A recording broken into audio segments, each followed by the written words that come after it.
Chittoor SNCU హాస్పిటల్లో శిశువుకు అరుదైన వైద్యం అందించారు డాక్టర్లు. ఏజెన్సీలో అప్పుడే పుట్టిన శిశువు ప్రాణాపాయ స్థితిలో ఉండటంతో చిత్తూరు కమ్యూనిటీ హెల్త్ సెంటర్కు తరలించి చికిత్స అందిస్తారు. దాదాపు 80 రోజుల పాటు చికిత్స చేసిన డాక్టర్లు శిశువు ప్రాణాలు కాపాడారు. ఆర్పురం మండలం దారపల్లికి చెందిన సుభద్ర 7 నెలల గర్భంలోనే బిడ్డకు జన్మనిచ్చింది. బిడ్డ బరువు 936 గ్రాములు మాత్రమే ఉండటంతో కండిషన్ సీరియస్గా ఉండింది. దీంతో చికిత్స ప్రారంభించిన వైద్యులు మొత్తానికి శిశువు ప్రాణం కాపాడి తల్లిదండ్రుల కళ్లలో సంతోషాన్ని నింపారు.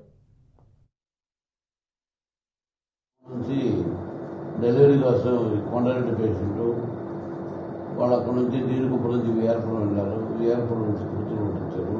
పుట్టినప్పుతోటి ఉంటే ఆ పుట్టినప్పుతోటి కోతుల ఓట్లో భద్రాచలం రిఫర్ చేస్తే భద్రాచలం వెళ్ళము మేము అంత స్తోమత లేదని చెప్పి వాళ్ళు మన హాస్పిటల్కి రిఫర్ చేయరు. 108లో వచ్చిన గంట 2 గంటల్లో మనం జనవరి 7వ నెల అంటే లేబర్ పెయిన్సా కాదా, కాన్ఫిడెన్స్లో కాదా, వాటిని ఏమైనా తగ్గించగలమా, ఏమైనా పెంచగలమా, వారం 10 రోజులు ఏమైనా చేయగలమా అని చూస్తారు.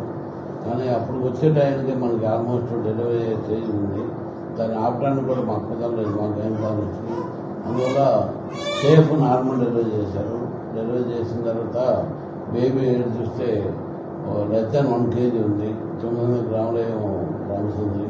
అందువల్ల వాళ్ళు కూడా మేము చెప్పాము, ఎందుకంటే అంత తక్కువ బేబీని మా దగ్గర చేసేంత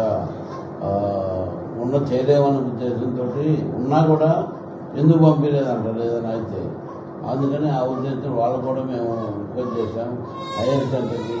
ఇట్లా ఖమ్మం కానీ హైదరాబాద్ అక్కడ సెంటర్స్ పోతే ఇబ్బంది లేకుండా మంచిగా బతుకుతారని వాళ్ళకి మొబైల్ కావాలనుకున్నారు కాబట్టి వెళ్తే బాగుంటుందని చెప్పడం జరిగింది.